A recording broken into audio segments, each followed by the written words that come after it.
बहुत देर से हम सब लोग इंतजार कर रहे हैं। अब मेरा सीधा निवेदन रहेगा हिमाचल प्रदेश भारतीय जनता पार्टी के सम्मानीय अध्यक्ष, शिमला संसदीय क्षेत्र के लोकप्रिय सांसद आदरणीय सुरेश कश्यप जी से कि वे आए और माननीय राष्ट्रीय अध्यक्ष जगत प्रकाश नड्डा जी का अभिनंदन करें। स्वागत है नड्डा जी का, स्वागत है स्वागत है भाई, स्वागत है नड्डा जी का, स्वागत है स्वागत है भाई, स्वागत है नड्डा जी का, स्वागत है। आज के कार्यक्रम के मुख्य अतिथि देश ही नहीं दुनिया के सबसे बड़े राजनीतिक दल के मुखिया, हिमाचल प्रदेश के सपूत,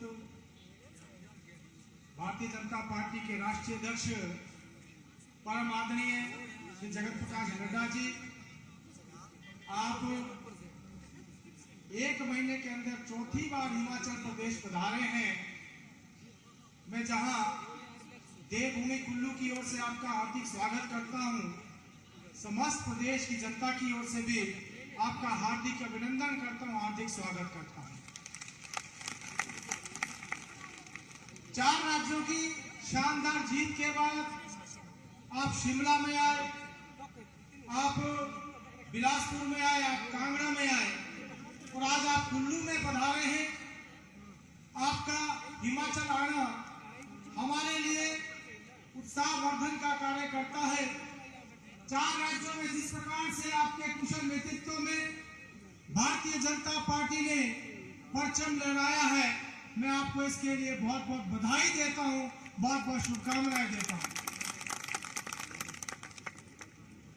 आज इस कार्यक्रम में मंच पर विराजमान हिमाचल प्रदेश के हमारे सम्मानीय मुख्यमंत्री परम आदरणीय श्री जयराम ठाकुर जी, प्रदेश के सम्मानीय प्रभारी परम आदरणीय श्री अविनाश राय खन्ना जी, प्रदेश के सह प्रभारी परम आदरणीय श्री संजय टंडन जी, हमारे मंत्रीगण आदरणीय गोविंद जी, आदरणीय रामलाल मारकंडा जी, यहाँ से पूर्व में सांसद रहे पूर्व विधायक श्री महेश्वर सिंह जी, सभी हमारे सम्मानीय विधायकगण, पार्टी के सभी पदाधिकारीगण और कुल्लू जिला के कोने कोने से आए सभी मेरे आदरणीय बुजुर्गों, मातृशक्ति, नौजवान साथियों, मीडिया के बंधु, हमारे लिए सौभाग्य की बात है कि जगत प्रकाश नड्डा जी आज हमारे बीच में हैं और उनका मार्गदर्शन, उनका संबोधन हमको मिलेगा। इसलिए बहुत लंबी बात न करते हुए जहां मैं उनका आभार प्रकट करता हूं, साथ ही साथ ये बात भी कहना चाहूंगा कि आज हिमाचल प्रदेश में डबल इंजन की सरकार है, जहां केंद्र में माननीय मोदी जी के नेतृत्व में हम इसी महीने 8 वर्ष का भ्रष्टाचार मुक्त और विकास को क्षितिज पर ले जाने वाला कार्यकाल पूर्ण कर रहे हैं। उसके साथ साथ हिमाचल प्रदेश में भी माननीय जयराम ठाकुर जी के नेतृत्व में 4.25 वर्ष का उपलब्धियों भरा कार्यकाल पूर्ण हो चुका है।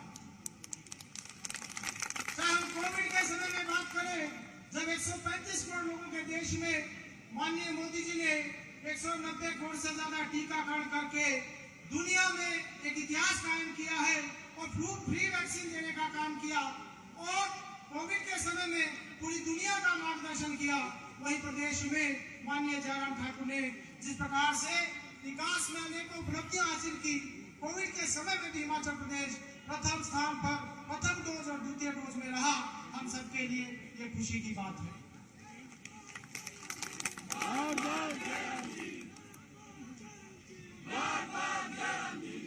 माननीय राष्ट्रीय अध्यक्ष जी, आपके नेतृत्व में, आपके कुशल मार्गदर्शन में जिस प्रकार से अभी 4 राज्यों में भारतीय जनता पार्टी ने जीत हासिल की है, हिमाचल प्रदेश भी आने वाले समय में आपके कुशल नेतृत्व में, आपके मार्गदर्शन में उस ओर आगे बढ़ रहा है, उस ओर अग्रसर हो रहा है और हिमाचल प्रदेश में भी हम जो एक बार कांग्रेस एक बार भाजपा, इस मिथक को तोड़ते हुए फिर से भाजपा की सरकार बनाएंगे, ऐसी मुझे आशा ही नहीं, मैं आपको विश्वास भी दिलाना चाहूंगा।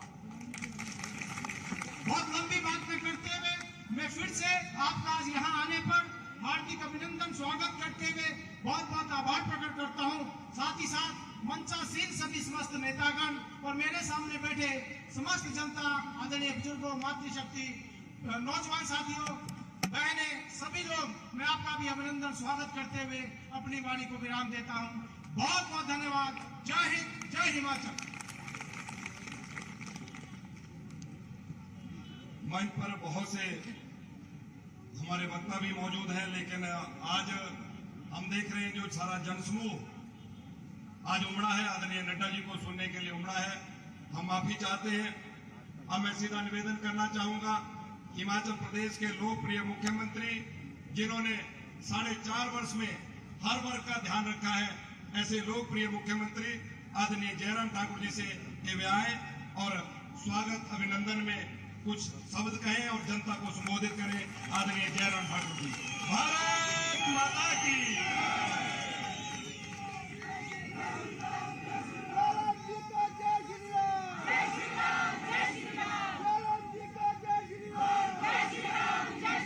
भारत माता की।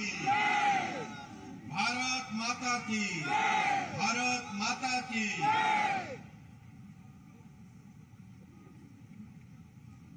आज के इस सम्मान समारोह में हमारे बीच में भारतीय जनता पार्टी के हमारे राष्ट्रीय अध्यक्ष और हिमाचल की इस माटी के साथ जिनका नाता है, हिमाचल के सपूत आदरणीय श्री जगत प्रकाश नड्डा जी, भारतीय जनता पार्टी के हिमाचल प्रदेश के सम्मानीय अध्यक्ष आदरणीय श्री सुरेश कश्यप जी,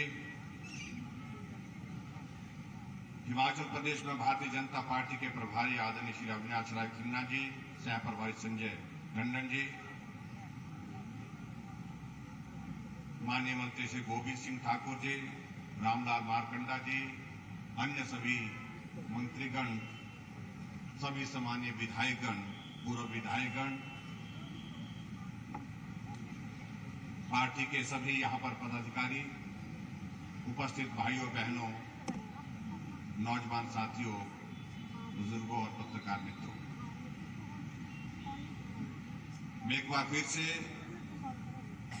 भारतीय जनता पार्टी के राष्ट्रीय अध्यक्ष आदरणीय श्री जगत प्रकाश नड्डा जी का देवभूमि हिमाचल प्रदेश में आप सबकी ओर से हार्दिक अभिनंदन करता हूं, स्वागत करता हूं।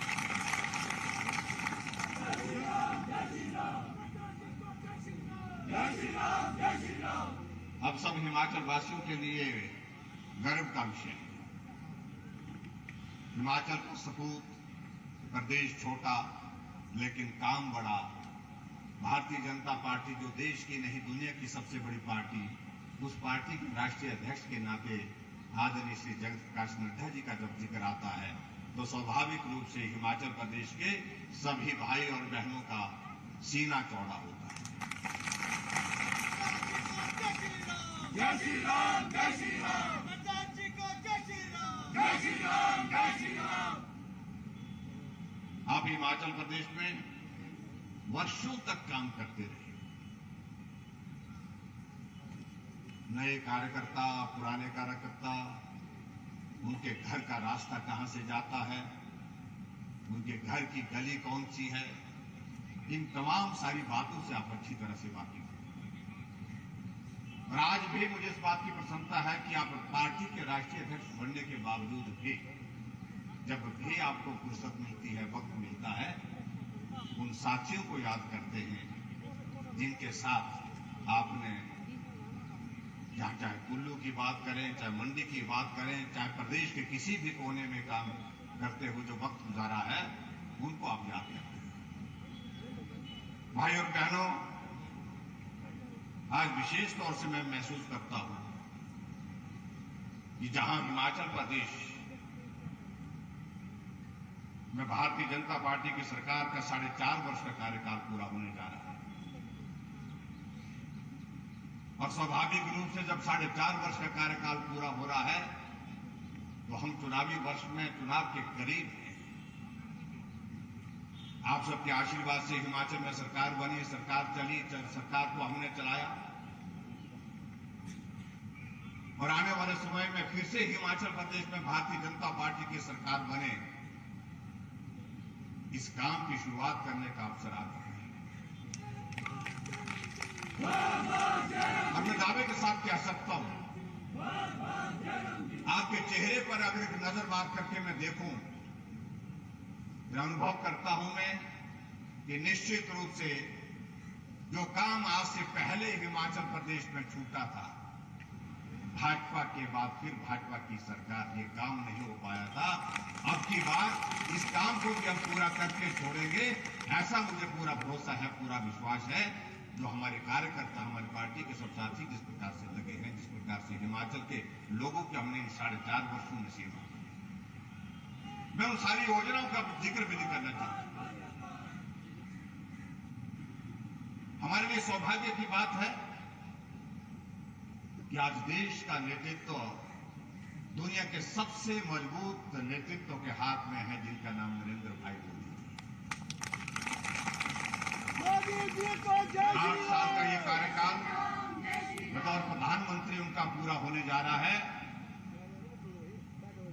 और शायद मुझे लगता है ये लंबे अंतराल के बाद ऐसी परिस्थिति हमारे सामने है जब भारत का गौरव ऊंचा हुआ है, भारत की पहचान ऊंची हुई है, पूरे दुनिया के अंदर भारत का सम्मान ऊंचा हुआ है। और आज 8 साल के कार्यकाल के बावजूद भी कोई उंगली उठा करके नेतृत्व की तरफ नहीं कर सकता है कि इसमें यहां कोई गड़बड़। यही मुझे लगता है कि एक बहुत बड़ा संदेश है, और इसलिए आज प्रधानमंत्री नरेंद्र भाई मोदी जी पूरी दुनिया के सबसे लोकप्रिय नेता के रूप में शुमार हैं, और वही हमारे लिए गर्व की बात है, हमारे लिए प्रसन्नता का विषय है। इस पार्टी की अध्यक्षता के नाते, इस पार्टी के अध्यक्ष के नाते आदरणीय श्री जगत प्रकाश नड्डा जी काम कर रहे हैं। नड्डा जी को हिमाचल प्रदेश के लिए आपका बहुत बड़ा योगदान रहा है। नड्डा जी आगे बढ़ो। चाहे हम मेडिकल कॉलेज चंबा की बात करें, मेडिकल कॉलेज हमीरपुर की बात करें, चाहे मेडिकल कॉलेज हम नाहन की बात करें, एम्स का शब्द एक ऐसा होता था, जब इस शब्द का उच्चारण किया जाता था तो दिमाग में, जहन में एक बात आती थी, एम्स का मतलब सिर्फ दिल्ली है, दिल्ली से पीछे नहीं है। लेकिन आपके नेतृत्व में जब आप स्वास्थ्य मंत्री थे, हिमाचल के बिलासपुर में एम्स अगले महीने उसका उद्घाटन होने वाला है। इसके लिए हम हिमाचल वासी कभी भी आपका ऋण चुकता नहीं कर सकते। पूरे देश के लिए आयुष्मान भारत ये एक योजना, जिस योजना के माध्यम से गरीब आदमी का इलाज 5 लाख रुपए तक का हेल्थ कवर उसको उपलब्ध कराना, ये छोटा विषय नहीं। आदरणीय प्रधानमंत्री जी के मार्गदर्शन में आपने इस योजना को बना करके तैयार किया। वक्त बीतता जाता है, लेकिन ये लंबे समय के लिए इतिहास का हिस्सा बनकर के रहेगा कि कौन सी सरकार थी, कौन मंत्री थे उस वक्त जब गरीब आदमी के इलाज के लिए 5 लाख रुपए का हेल्थ कवर का इंतजाम किया गया था। वो जिक्र जगत प्रकाश नड्डा जी का। इसलिए भाई और बहनों, मैं बहुत बात करूं वो उचित नहीं है। आप काफी देर से इंतजार कर रहे हैं। मैं एक सभा में गया, मैं सभा के अंदर अपनी बात कह रहा था। हमने कहा कि यहां हमारे कुछ मित्र कहते हैं कि कुछ नहीं हुआ। आप जवाब देते जाइए, मैं जिक्र करता जाऊंगा। और बहुत सारे मित्र, हमारे दूसरे मित्र भी बीच में बैठ करके सुन रहे थे। हमने जिक्र किया कि कितने लोग ऐसे हैं जिन लोगों को उज्ज्वला योजना के अंतर्गत गैस का चूल्हा मिला है, और कितने लोग ऐसे हैं जिन लोगों को फिर गृहिणी सुविधा योजना के अंतर्गत गैस का चूल्हा मिला है। तो पंडाल में अधिकांश लोगों के हाथ वहां पर खड़े हैं। कोई घर नहीं बचा जहां गैस का चूल्हा नहीं पहुंचा। हमने कहा यहां पर बुजुर्ग बैठे हैं, बुजुर्गों से मैं निवेदन करना चाहूंगा कि कितने लोग ऐसे हैं जिनको पेंशन का इंतजाम हमारी सरकार के दौरान शुरू हुआ। जितने भी बुजुर्ग वहां पर 60 साल की आयु के ऊपर के थे, हाथ खड़े होकर के उन्होंने भी जिक्र किया कि हमको वो सुविधा मिली। और हमने कहा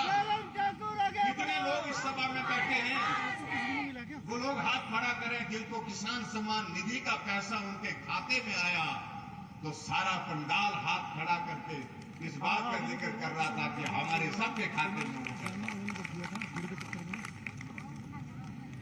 इसलिए क्या कहते नहीं, बिल्कुल भी नहीं चल रहा था।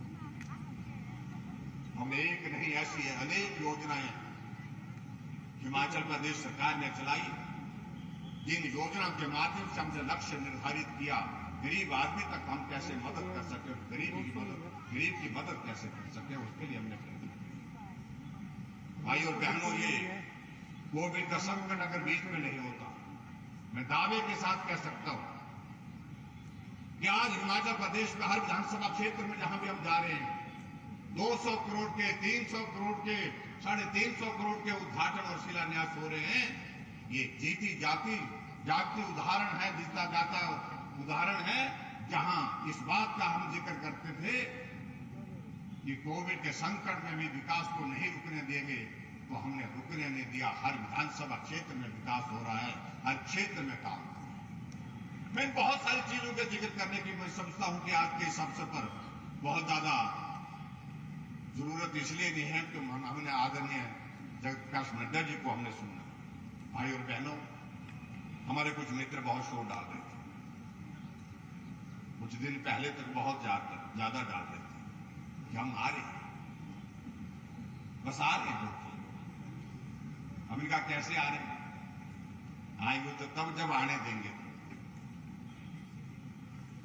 चुनाव चल रहा था, चुनाव का परिणाम नहीं निकला था। मैंने कहा परिणाम से पहले क्यों कह रहे हो? परिणाम निकलने के बाद बात करेंगे। और मित्रों, जब जिस दिन परिणाम निकला तो उस दिन सामने हमारे विधानसभा के अंदर ही वो लोग सामने बैठे थे, तो नजरें जमीन की तरफ लगी हुई थी। हमने कहा भाई तुम तो कह रहे थे, आ रहे थे, आप तो चले ही गए, और ऐसी जल्दी में चले गए, ऐसे बुरी तरह से चले गए। कह रहे थे कि चन्नी साहब आ रहे हैं, चन्नी साहब ऐसे चले गए, ऐसे चले गए, पता ही नहीं चला। 2 जगह से लड़े, दोनों जगह से ही चले गए। और एक और नेता उनके हुआ करते थे जो ताली का जिक्र करते थे, वो ताली जाते जाते तीसरे स्थान पर चले गए। हमने कहा तुम तो एक जगह थे, वहां से भी चले गए, और हम 4 जगह थे और चारों जगह पर कायम रहे। ये मैं कहना चाहता हूं। इस बात के लिए आदरणीय जगत प्रकाश नड्डा जी को मैं बधाई देना चाहता हूं, और देवभूमि हिमाचल प्रदेश की जनता की ओर से आदरणीय नरेंद्र भाई मोदी जी को भी बहुत बहुत बधाई। हमें समझाने की कोशिश होती थी, वो तो यहाँ पर रिवाज बना हुआ, कहते थे कि रिवाज बना हुआ है। मैंने कहा क्या रिवाज बना? वो तो एक बार मारी, एक बार थारी। सरकार की बात कर रहे थे, एक बार आपकी बात है, एक बार हमारी बात। हमने कहा कि ये रिवाज बदल गया है। यहाँ उत्तराखंड जब से अस्तित्व में आया कोई सरकार रिपीट नहीं हुई थी, और अब की बार उत्तराखंड में भाजपा के बाद फिर भाजपा की सरकार बन गई, धामी फिर से मुख्यमंत्री बन गए। उत्तर प्रदेश में शायद 37 वर्षों के बाद कोई सरकार रिपीट हुई। हमने कहा इसलिए इस रिवाज का जिक्र मत करिए, रिवाज बदल गया है। और अब की बार हिमाचल प्रदेश में भी इस रिवाज को बदलना। भाई और बहनों, हमने हिमाचल प्रदेश में ईमानदारी के साथ 4.5 साल का कार्यकाल पूरा किया है, और 4.5 साल के कार्यकाल के बाद जब चुनाव का ये दौर आएगा तो निश्चित रूप से दावे के साथ मैं कह सकता हूं आप सबके सहयोग और समर्थन से कि निश्चित रूप से हिमाचल प्रदेश में भी फिर भारतीय जनता पार्टी की सरकार होगी। उसके लिए आप सबका सहयोग, आप सबका आशीर्वाद चाहिए। इतनी ही बात मैं कहना चाह रहा हूँ आज के इस कार्यक्रम पर।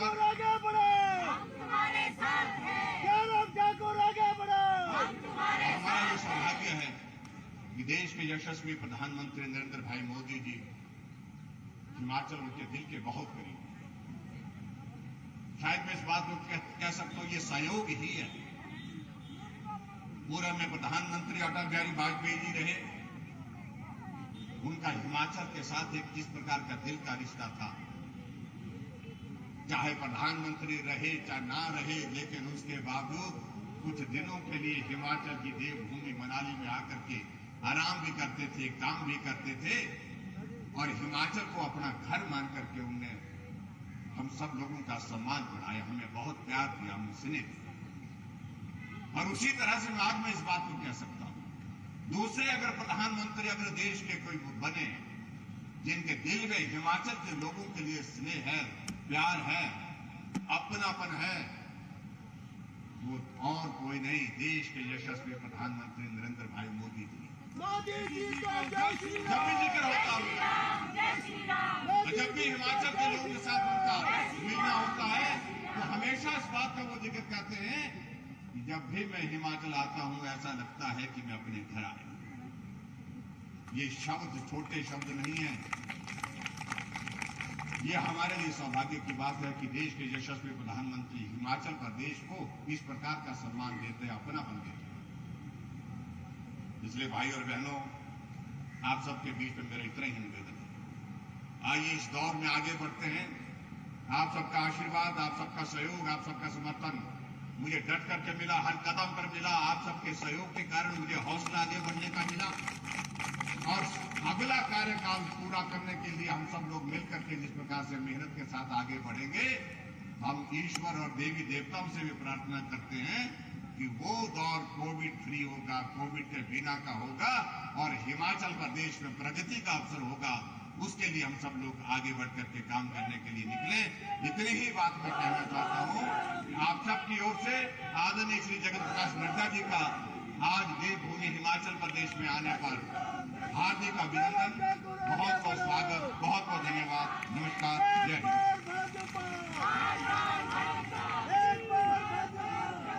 धन्यवाद आदरणीय मुख्यमंत्री जी। अब वो इंतजार की घड़ियां समाप्त हो रही हैं। आदरणीय नड्डा जी, मंडी संसदीय क्षेत्र के कार्यकर्ताओं ने चाहा था कि आप का आशीर्वाद हमको मिले, संबोधन मिले, लेकिन आज अधूरा है क्योंकि आज तो कुल्लू जिला के लोग और कार्यकर्ता यहाँ आए हैं, साथ में लाहौल स्पीति और मंडी जिला का थोड़ा सा तरंग और थोड़ा सा सिराज। अभी मंडी में भी हम चाहेंगे कि आने वाले समय में आप मंडी आए, क्योंकि बहुत समय मंडी हो गया है कि आपका आना नहीं हुआ है। और आज मैं ज्यादा देर आप लोगों के बीच में और मैं नड्डा जी के बीच में न रहते हुए सीधा निवेदन करना चाहूंगा आदरणीय जगत प्रकाश नड्डा जी से कि वे आए, हम सबको संबोधित करें। सब लोग अपने अपने स्थान पर खड़े हो जाएंगे। नड्डा जी को जय श्री राम, नड्डा जी को जय श्री राम। स्वागत है भाई, स्वागत है, स्वागत है भाई, स्वागत है। बहुत बहुत धन्यवाद। आज की इस जनसभा में मेरे साथ उपस्थित हिमाचल प्रदेश के यशस्वी मुख्यमंत्री सम्माननीय जयराम ठाकुर जी, हिमाचल प्रदेश के पार्टी के जुझारू अध्यक्ष और संवेदनशील अध्यक्ष डॉक्टर सुरेश कश्यप जी, हमारे प्रदेश के प्रभारी अविनाश राय खन्ना जी, हमारे प्रदेश के सह प्रभारी संजय टंडन जी, यहाँ के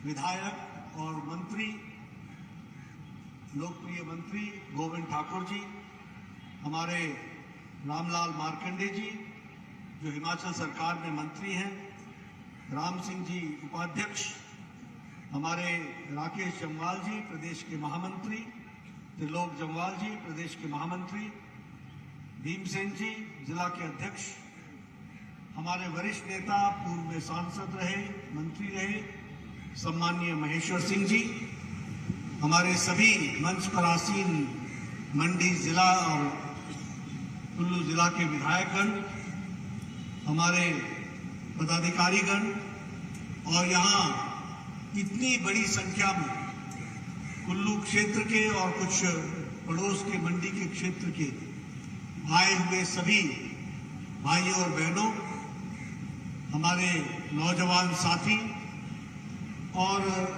हमारे मीडिया के साथी, प्रिंट मीडिया, इलेक्ट्रॉनिक मीडिया के साथी, मेरा ये सौभाग्य है कि मुझे आज कुल्लू में आने का अवसर आपने दिया है और आप सबके दर्शन करने का भी मुझे मौका मिला। मैं कुल्लू की धरती पर आया हूं तो सबसे पहले मां हिडिंबा देवी को नमन करता हूं, उनसे आशीर्वाद लेता हूं। मैं बिजली महादेव को प्रणाम करते हुए उनका आशीर्वाद लेता हूं। आजकल डुगरी का मेला हिडिंबा देवी के प्रांगण में चल रहा है। मेलों का समय है, हर देवता अपने अपने गांव में भ्रमण पर निकले हैं। मैं सभी देवी देवताओं को नमन करता हूं और उनसे आशीर्वाद लेकर के अपनी बात करूंगा। मैं आ रहा था तो मैंने कुछ दुकानें देखी तो मुझे पीपर जातर याद आ गया। उसका भी मेला कुछ समय पहले ही समाप्त हुआ और अभी भी मेले की रौनक मुझे देखने को मिलती है। ऐसी पवित्र देवी देवताओं की भूमि को मैं पुनः नमन करते हुए अपना आशीर्वाद उनसे प्राप्त करता हूं। मित्रों, जिस तरीके से आपने मेरा शानदार और जानदार स्वागत किया, मैं दोनों शब्द इसलिए बोलता हूं क्योंकि शानदार तो था ही, लेकिन कई बार शानदार में जानदार नहीं, ये शानदार भी था और जानदार भी था।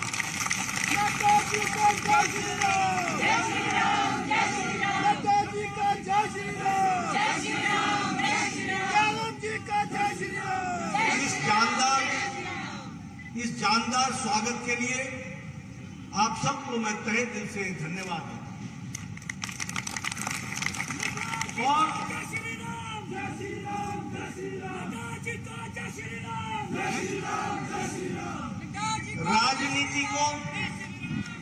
राजनीति को दूर से समझने की कुछ आदत सी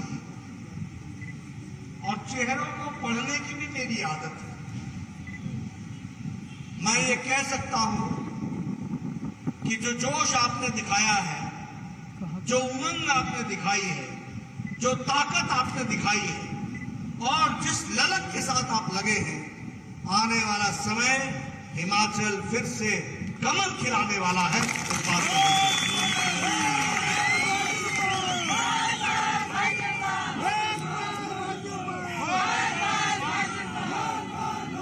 मुझे पूरा विश्वास है कि जयराम जी के नेतृत्व में, मोदी जी के आशीर्वाद से दोबारा हिमाचल प्रदेश की जनता अपना आशीर्वाद देने के लिए आतुर है और हम उनको ये विश्वास दिलाते हैं कि उनके आशीर्वाद को लेकर नई उमंग के साथ फिर से हिमाचल की सेवा में हम जुटेंगे।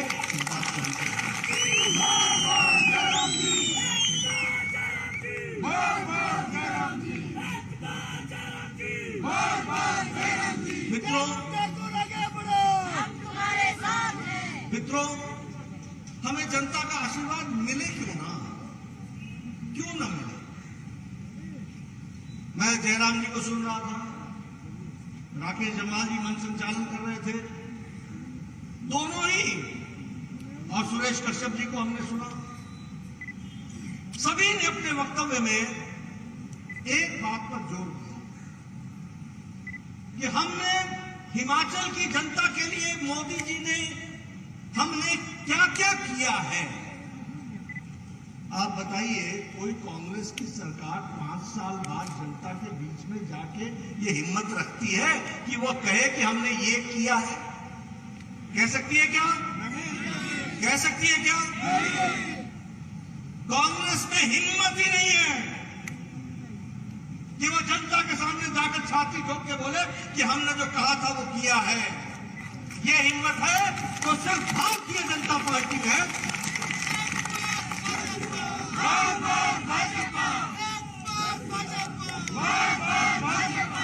ये कहने की ताकत सिर्फ भारतीय जनता पार्टी के नेताओं में है। ताना भैया, ये ताकत सिर्फ भारतीय जनता पार्टी में, जो कहता है वो किया है, जो कहेंगे वो करेंगे। ये ताकत है तो हमारे में, और इसका अहम नहीं है, इसका गुमान नहीं है, इसका गुरूर नहीं है। जनता के प्रति नतमस्तक होकर के सेवा भाव से काम करने का जो प्रण हमने लिया है, उसका ये रूपांतर है, उसका ये रूप है। इसको हमको समझना है। और इसलिए मैं आपसे कहना चाहता हूं, हम राजनीति को बहुत नजदीक से देखते आ रहे हैं। मैं बड़े धक्के की चोट पर कहता हूं कि देश मोदी जी के नेतृत्व में बदल गया है।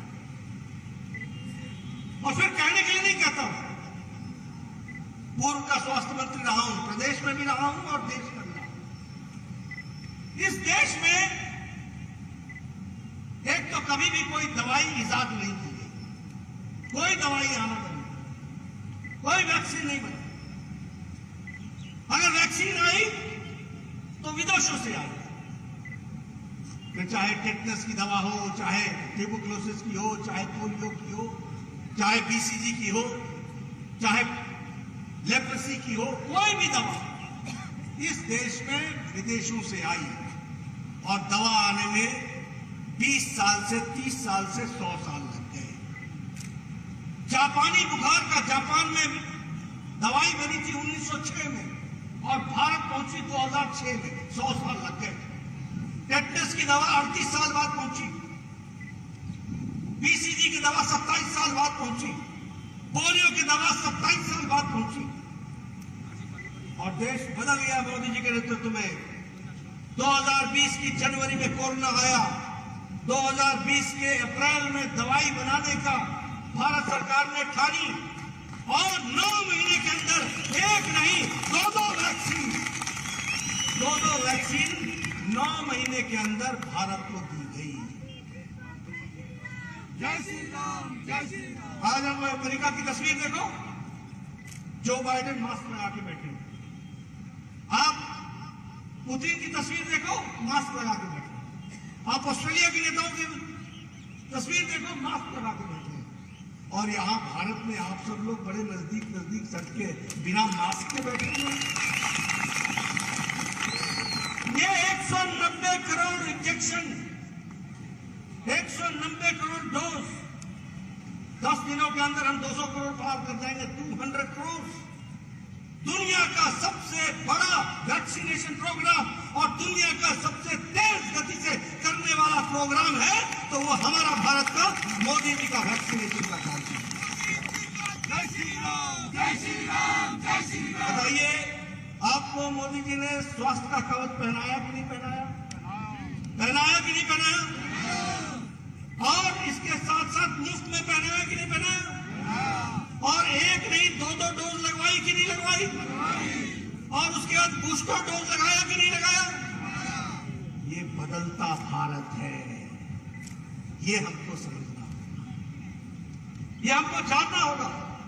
आप बताइए, यूक्रेन में झगड़ा हुआ, अमेरिका सरकार ने अपने अमेरिकन लोगों को वहां से लाए क्या?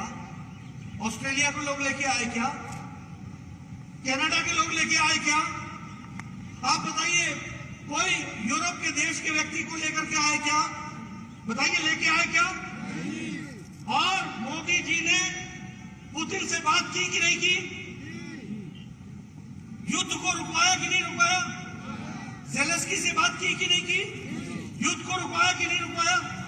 अपने बच्चों को वहां से निकाला कि नहीं निकाला? 23,000 बच्चों को 114 फ्लाइट में मुफ्त 1 महीने के अंदर भारत सुरक्षित पहुंचाया। ये बदलता भारत, ये है बदलता भारत। और तो और दूसरे देश के भी सज्जन भारत का तिरंगा लेकर के निकले यूक्रेन की सड़कों पर और तब जाकर के उन्होंने भी अपनी जान बचाई। ये आज भारत का झंडा है, ये हमारा तिरंगा है, ये हमारी ताकत है। इसलिए जब मैं इन बातों को आपके सामने रखता हूं तो मैं इन बातों को इसलिए रखता हूं क्योंकि देश बदल चुका है। आप बताइए, गांधी जी ने खादी शुरू किया था कि नहीं किया था? किया था। 70 साल कांग्रेस खादी खादी बोलती रही।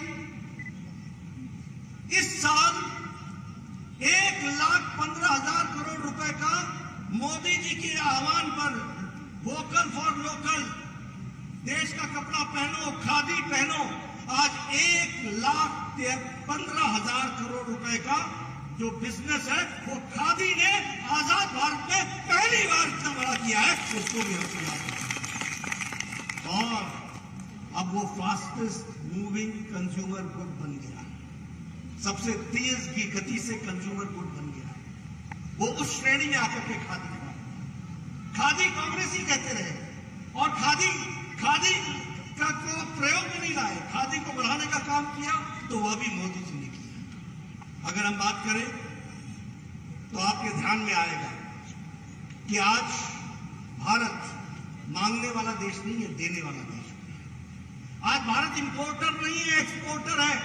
$400 बिलियन का एक्सपोर्ट किया है भारत ने, $400 बिलियन। ये कोरोना के बाद आज हमारा ग्रोथ रेट मूडीज के अनुसार 8.4% पर चल रहा है। इतनी बड़ी कोरोना की त्रासदी के बाद भारत फिर से चल पड़ा मोदी जी के नेतृत्व में और उसका ग्रोथ रेट 8.4%। आपको जानकर के खुशी होगी कि आज भारत में जब हम 400 बिलियन की बात करते हैं, वहीं हम आपको यह भी बताना चाहते हैं कि प्रधानमंत्री गरीब कल्याण अन्न योजना में 80 करोड़ की जनता को 5 किलो गेहूं, 5 किलो चावल, 1 किलो दाल ये देकर राशन पहुंचाकर अति गरीबी की रेखा को भारत ने 1% से नीचे रखा है। इसको भी हमको ध्यान रखना है। और 12% लोग इंटरनेशनल मॉनिटरी फंड के अनुसार उनके अनुसार 12% लोग गरीबी की रेखा से निकल चुके हैं और वो उसकी रेखा से ऊपर आ गए। ये बदलता भारत है। अब यहां पर मैं एक बात जरूर बताऊंगा और आपसे पूछूंगा कि क्या हमने स्वच्छता अभियान में टॉयलेट्स दिए कि नहीं दिए? क्या हमारी सरकार ने सब गांवों में बिजली पहुंचाई कि नहीं पहुंचाई? हर घरों को बिजली पहुंचाई कि नहीं पहुंचाई? बैंक के खाते खुलवा करके 100% सैचुरेशन किया कि नहीं किया? ये सब करने में क्या कभी किसी से पूछा किसकी जाति क्या है, किसका धर्म क्या है? हमने एक ही बात कही, सबका साथ, सबका विकास, सबका विश्वास और सबका प्रयास। इस मंत्र को लेकर के हम लोग चले और उसको हम आगे बढ़ाने के लिए नए नए कार्यक्रमों को आगे बढ़ाते हुए हम चल रहे हैं। आज हम स्टार्टअप्स में दुनिया के सबसे बड़े इकोसिस्टम बन गए हैं। 2014 में 500 स्टार्टअप थे, आज 68,000 स्टार्टअप हैं और आज 100 से ज्यादा यूनिकॉर्न्स हैं। यूनिकॉर्न का मतलब होता है अपने बिजनेस को जो शुरू किया है उसका साल का टर्नओवर 100 करोड़ से ऊपर चला गया। यानी 100 ऐसी कंपनियां हैं जो 100 करोड़ से ऊपर का बिजनेस कर रही है। यह है बदलता भारत, जिसको हमको ध्यान रखना। अभी जयराम जी चर्चा कर रहे थे, मैंने तो आपको कहा कि आपके शानदार और जानदार अंदाज से मुझे दिसंबर का अंदाज दिख रहा है, मुझे चुनाव दिख रहा है। लेकिन मैं आपसे पूछना चाहता हूं, आज से 3 महीने पहले, 4 महीने पहले आपका ही फोन आता था, नड्डा जी कहां हो? मैं कहता था मैं यूपी में हूं। क्या हो रहा है यूपी में, क्या होगा? मैंने कहा सब ठीक होगा। नहीं नहीं, इधर तो बहुत कुछ बता रहे हैं, बहुत गड़बड़ है। क्या होगा उत्तराखंड में? मैंने कहा ठीक होगा। नहीं नहीं, इधर तो गड़बड़ बता रहे हैं। क्या होगा गोवा में? मैं कहता था ठीक होगा। नहीं नहीं, यहाँ तो गड़बड़ बता रहे हैं। मैंने कहा कौन गड़बड़ बता रहे हैं? बोले यहाँ लगे हुए, कई लोग लगे हुए, ऐसी चर्चा हो रही है, हम तो घबराए हुए हैं। मैंने कहा दिल थाम के बैठो, मोदी जी के कार्यक्रमों पर सभी जगह की जनता ढंग से मोहर लगाएगी और जिता करके हमको देगी।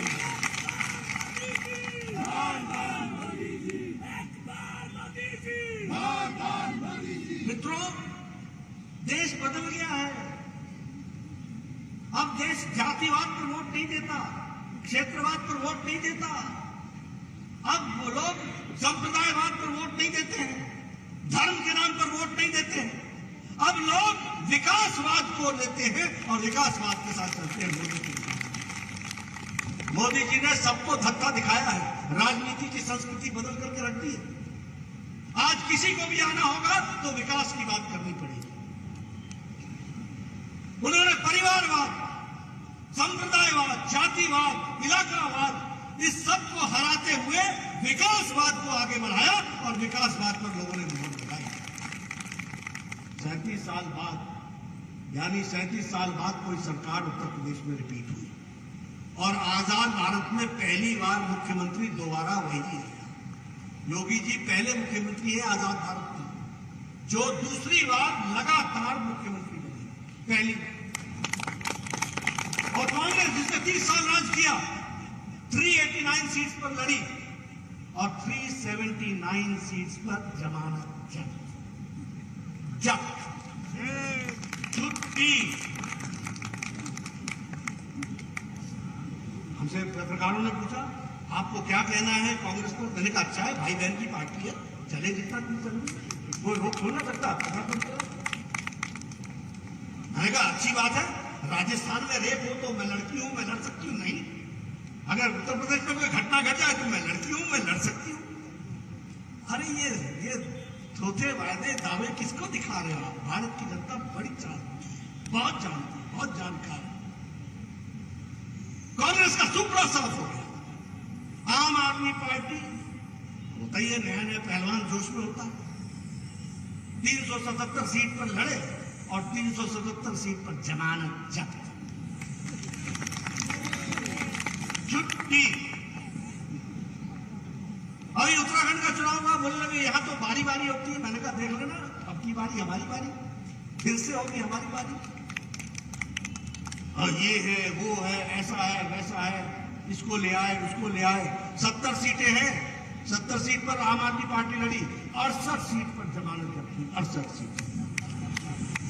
मैं गोवा गया तो वहां तो पोस्टर ही, या तो ममता या केजरीवाल। एयरपोर्ट से उतरो तो लाइन से, तो मैं पूछता था इनको कितनी सीटें मिलेंगी, भाई क्या हाल चाल है, क्या है?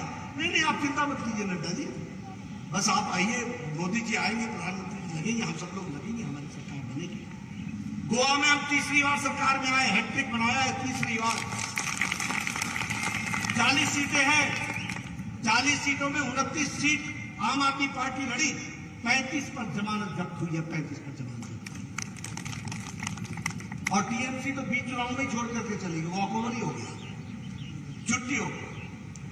मणिपुर में हमने विशुद्ध भारतीय जनता पार्टी की सरकार बनाई, पहली बार विशुद्ध। नॉर्थ ईस्ट में हमने पहली बार सरकार बनाई। मित्रों, भारत की जनता आपके साथ चलने को तैयार है। मैं आपसे निवेदन करना चाहता हूं कि आप अपना सामर्थ्य बढ़ाइए, उनका आशीर्वाद लेने की ताकत पैदा करेंगे और हमको फिर से हिमाचल की जनता आशीर्वाद देगी, इस बात का मुझे पूरा भरोसा है, मुझे पूरा भरोसा। हमने काम किया, हम काम करके आए और मैं दावे के साथ यह बोलना चाहता हूं, कांग्रेस ने हिमाचल का हक मारा है और बीजेपी ने हिमाचल को हमेशा हक दिया है। और मैं कहने के लिए नहीं कह रहा हूं, राजीव गांधी प्राइम मिनिस्टर थे और यहां वीरभद्र सिंह चीफ मिनिस्टर थे। नवा वित्त आयोग आया था एनकेपी सालवे का, मुझे याद है उस समय मैं छात्र नेता, युवा नेता हुआ करता था। हिमाचल स्पेशल कैटेगरी स्टेट थी। एनकेपी सालवे के 9th वित्त कमीशन के रिपोर्ट के अनुसार हमारा स्पेशल कैटेगरी स्टेट समाप्त हो गया। Rajiv Gandhi prime minister, Virbhadra Singh chief minister, Himachal का हिस्सा चला गया। हमने पता नहीं शांता कुमार और धूमल जी के नेतृत्व में कितनी यात्राएं निकाली। महेश्वर जी को याद होगा, न्याय यात्रा की थी, दिल्ली में गए थे, गर्मी में हमारे कुल्लू के लोग पूरे तैयारी से गए और उस गर्मी में, हाँ, चोले में पूरे में गए वो सब। वहां उस गर्मी में हम लोगों ने अपनी बात रखी, कोई सुनने को तैयार नहीं था।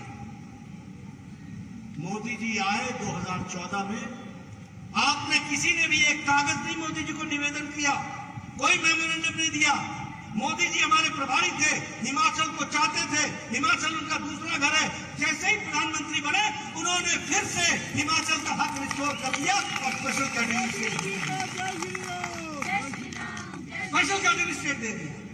अब सेंट्रली स्पॉन्सर्ड स्कीम में, केंद्र की स्कीम में हिमाचल सरकार को सिर्फ 10% देना पड़ता है, बाकी 90% भारत सरकार खर्च करती है।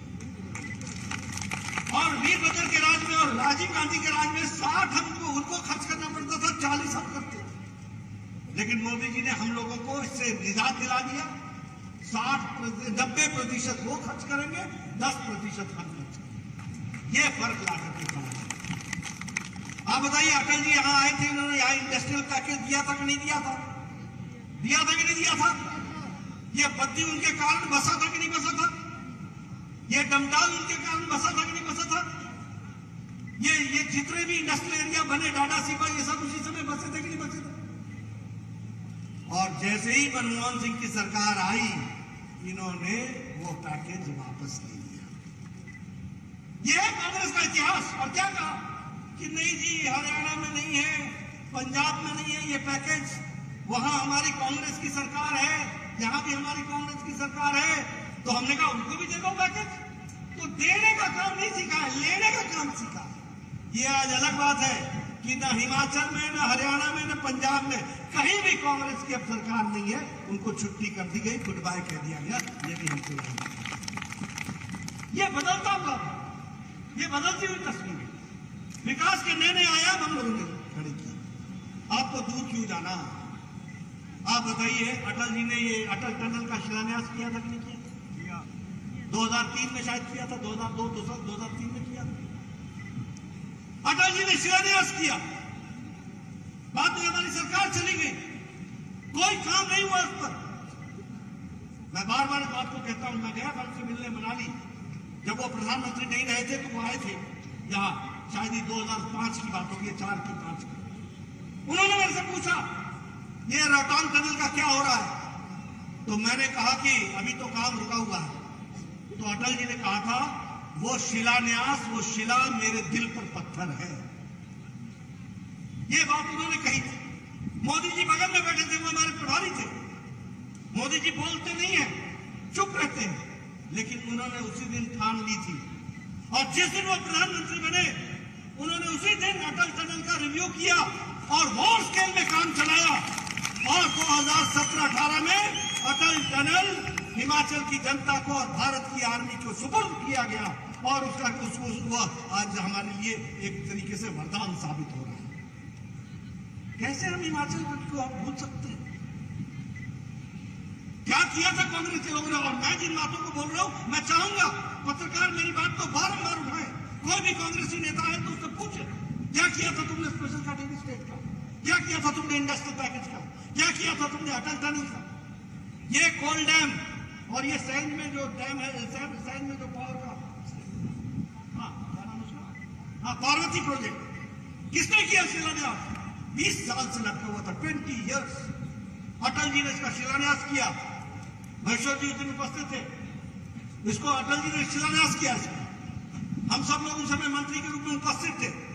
और उसका श्री गणेश किया तो नरेंद्र मोदी जी प्रधानमंत्री के रूप में उन्होंने किया। अभी पीछे दिसंबर में आए थे 2021 के, 11,000 करोड़ रुपए का प्रोजेक्ट का उन्होंने शिलान्यास किया। सारे डैम्स का उन्होंने शिलान्यास किया। इसलिए अगर मैं हिमाचल की बात करूं, लूरी हाइड्रो प्रोजेक्ट, धौला सिद्धि प्रोजेक्ट, सावड़ा प्रोजेक्ट, ये सारे प्रोजेक्ट हैं जिस पर काम तीव्र गति से चल रहा है, उसको आगे बढ़ाने का काम किया।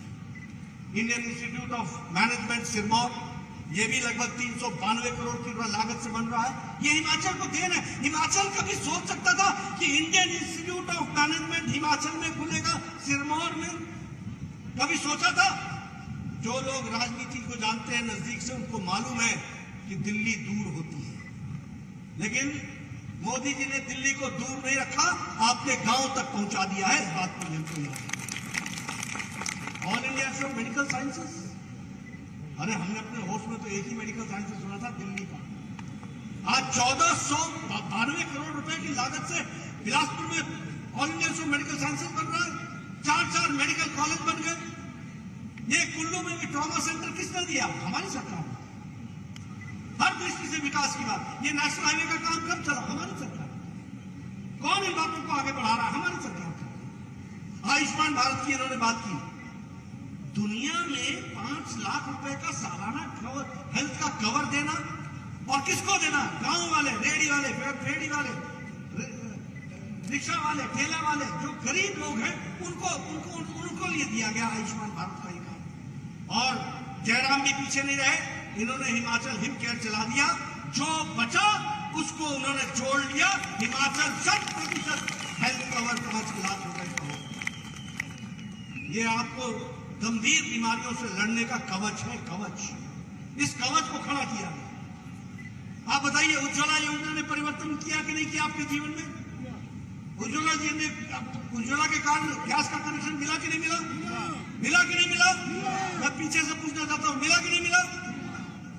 मैं तो हिमाचल का रहने वाला हूं। मुझे याद है हमारी बहनें 4 बजे सुबह उठती थी।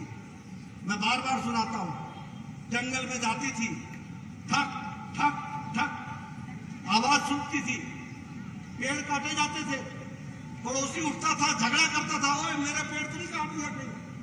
फिर वो बोलती थी नहीं जी ये तो मेरे मेरे मेरे जमीन में। झगड़े होते थे, पेड़ से गिरना होता था, तब जाकर के कहीं लकड़ी काट करके चूल्हा जलाती थी। आजकल हमारी बहनें घर में लाइटर टक से मारती हैं और तुरंत चाय बना करके पिला देती हैं। ये महिला सशक्तिकरण। हाँ, कोई भी गांव नहीं बचा जहां शौचालय घर घर नहीं है। ये अंतर आकर के खड़ा है। और जयराम जी ने जो बच्चे लोग थे उनको गृहिणी सुविधा के अंदर उनको भी आपने गैस के चूल्हे और कनेक्शन दे दिया। 100% शौचालय पहुंचा दिए। ये शौचालय सिर्फ शौचालय नहीं है बहनों, ये मातृशक्ति का एम्पावरमेंट है, सशक्तिकरण है। इसको हमको समझना है। आप बताइए, इस 21वीं शताब्दी में हमारी बहनें ओपन में अपने खुले में अपने दैनिक नित्य क्रम के लिए जाया करती थी। ये कौन सी उनको हमने आजादी दी थी? आजाद किया तो नरेंद्र मोदी जी ने किया, और 1-2 को नहीं किया, 11 करोड़ बहनों को किया। 11 करोड़। ये अंतर हम लोगों ने देखा। अभी स्मार्ट सिटी बन रही है, धर्मशाला बन रहा है, और हमारा शिमला बन रहा है। 500 करोड़ रुपए खर्च होने हैं। 500 करोड़ रुपए में हमारे को 50%, वहां 50% देना था। मोदी जी ने कहा नहीं, हिमाचल है, छोड़ दो, इनको से सिर्फ 50 करोड़ मिल जाए तो वो भी बहुत है, बाकी सारा 450 करोड़ हम लगाएंगे। ये अंतर है। इस विकास को हमको समझना पड़ेगा। और जयराम जी ने जो यहाँ योजनाएं चलाई हैं, महिलाओं के लिए, SC वर्ग के लिए, दलित भाइयों के लिए, हमारे युवाओं के लिए, हमारे ST भाइयों के लिए, जो शेड्यूल ट्राइब्स हैं उनके लिए, ये जितनी भी योजनाएं उन्होंने चलाई है, ये सारी योजनाएं महिलाओं को, युवाओं को, दलितों को, हमारे आदिवासी भाइयों को, इनको सशक्तिकरण देती है, इनको ताकत देती है। मित्रों, मैं एक ही बात कहना चाहता हूं कि हम विकासवाद को लेकर के चलने वाले थे। आज सड़कों का जाल दिख रहा है। 6,000 से ज्यादा 5 साल में जयराम जी ने ग्रामीण सड़कें बनाई है। 6,000 किलोमीटर से ज्यादा जयराम जी। आप समझिए कितने गांव जोड़े गए होंगे, किस तरीके से। और जहां सड़क नहीं बनी है वहां इसलिए नहीं बनती है क्योंकि लोगों ने जमीन देने से इनकार किया। अगर कोई भी जमीन देगा, सड़क दूसरे दिन बनेगी, ये विश्वास मैं आपको देता हूं। ये हमारा विकास का। इसलिए मित्रों, मैं आपका ज्यादा समय नहीं लूंगा, लेकिन हाँ, मैं इतना आपसे जरूर आशा करता हूं कि आप जाएं गांव-गांव में, लोगों को इस बात को प्रेरित करें और बताएं कि हमारा हिमाचल आज बदला हुआ हिमाचल है, विकास की ओर चल पड़ा है, विकसित होकर के चल पड़ा है, विकसित होकर के चल पड़ा है, और तीव्र गति से इसको हमको आगे बढ़ाना है। हम इसमें अपना योगदान कैसे कर सकते हैं? इसीलिए मैं सिर्फ अंत में आपको एक निवेदन करने आया हूं। मैं बार बार आपके बीच में आता रहूंगा, आपसे मिलता रहूंगा, लेकिन इस समय आपको मैं सिर्फ निवेदन करने आया हूं कि आप भारतीय जनता पार्टी के कमल के निशान को आशीर्वाद दें, हमारे हाथ मजबूत करें, कमल के निशान को मजबूती प्रदान करें, और विकास में अपना योगदान आगे बढ़ाएं, उसको पूरी ताकत प्रदान करें। यह आपसे मैं निवेदन करने आया हूं। मुझे पूरा विश्वास है कि आप मेरे संदेश को गांव-गांव तक पहुंचाएंगे, लोगों को बताएंगे, उनका आशीर्वाद प्राप्त करेंगे, और फिर एक बार भारतीय जनता पार्टी का परचम हिमाचल में भी लहराएगा। यही आशा के साथ बहुत बहुत धन्यवाद। जय भारत, जय हिंद। धन्यवाद आदरणीय अध्यक्ष जी, आपके मार्गदर्शन के लिए।